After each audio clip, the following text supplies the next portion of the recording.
Cumanya beza dia adalah speed untuk export dan juga speed ketika kita nak edit video kita. Dia macam laju sikit lah saya cakap. Hello, Assalamualaikum semua. Selamat datang ke Cikgu Luat. Siapa lagi? Saya Rotan. Nah, ada tak member-member you guys yang cakap dekat you guys, korang nak tahu tak? Oh, video editing ni memerlukan graphics card Nvidia yang 2080 Ti, AMD RX 580 baru boleh edit video gempak-gempak, meletup-letup, pumpang tu semua. Saya pernah cerita benda ni sebenarnya dalam video ML Studio. Komponen mana yang penting, CPU ke GPU ke RAM ke semua. Dan saya bagi tahu dalam video tu, CPU yang paling utama, GPU adalah faktor nombor 4 sekali, yang bawah sekali. So macam mana kita nak test adalah saya akan gunakan Adobe Premiere Pro CC 2020 ni, dan kita akan render satu sekuen. Satu sekuen tu kita akan render CPU sahaja. Satu lagi sekuen tu kita akan render CPU campur dengan GPU ataupun graphic card. Dan kita nak tengok yang mana export lebih laju dan dia compromise tak file size tu makin besar ke makin kecil ke, quality loss tu semua kita kena tengok. So saya buka Adobe Premiere Pro sekarang. So korang tengok dalam ni. So kalau korang tengok dalam skrin saya ni, saya akan render sekuen yang bernama RTX 3000 series. So dalam ni video duration lebih kurang 7 minit macam tu. So macam mana kita nak render CPU saja? So follow saya betul-betul. Okay, so sekarang ni pergi dekat file yang atas ni. Kemudian cuba cari project setting dan ambil general. Kemudian bila dia dah keluar macam ni, perhatikan dekat bahagian renderer, Mercury Playback Engine GPU Acceleration CUDA. Yang gini option untuk nak render menggunakan CPU campur GPU. Sekarang ni kita nak render guna CPU. Ni cara dia. Okay, klik kiri dekat sini dan kita akan ambil Mercury Playback Engine Software Only dan kita tekan OK. Kemudian kita tekan OK di bawah sini lah, dan bila kita tekan OK, kita render lah pula kita render. Kita just tekan Ctrl M you guys, Ctrl M. Ctrl M, kemudian dia akan render lah macam biasa. Saya akan ambil format H264. Kat sini preset saya biarkan saja by default, match source high bitrate. Output name saya akan save dekat ruangan desktop saya tu semua.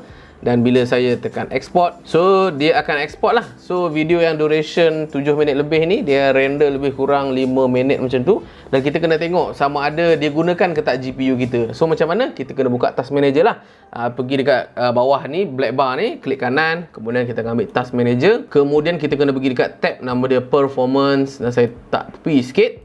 Nampak tu? CPU dah cram 100%. Kalau korang tengok 100%. Memory pun dia tak cram. Dia cram lebih kurang 50%, 60% lebih kurang macam tu.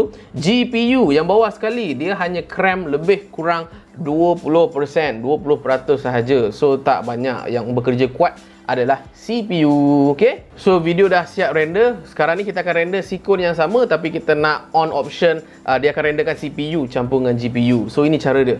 The same RTX 3000 series, cumanya option yang kita kena buat pun sama juga. Klik file, kemudian project setting, pergi dekat general, kemudian renderer ni kita klik kiri dan kita akan ambil CUDA, ataupun kita akan ambil satu lagi option OpenCL kepada siapa-siapa yang tak ada CUDA lah. Bisa kata orang-orang yang pakai AMD tak silap, dia akan ada option nama dia OpenCL.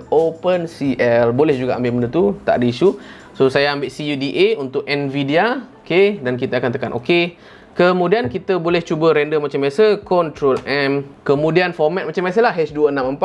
Preset pun sama juga, save dekat desktop tu semua. Saya akan save dekat desktop. So ini adalah desktop saya tekan save. Kemudian kita akan tekan export. Cuba kau tengok dalam skrin saya ni 1 minit lebih. 1 minit suku saja. Daripada 5 minit tadi hanya render boleh cut sampai 1 minit lebih sahaja. Sangat-sangat laju lah.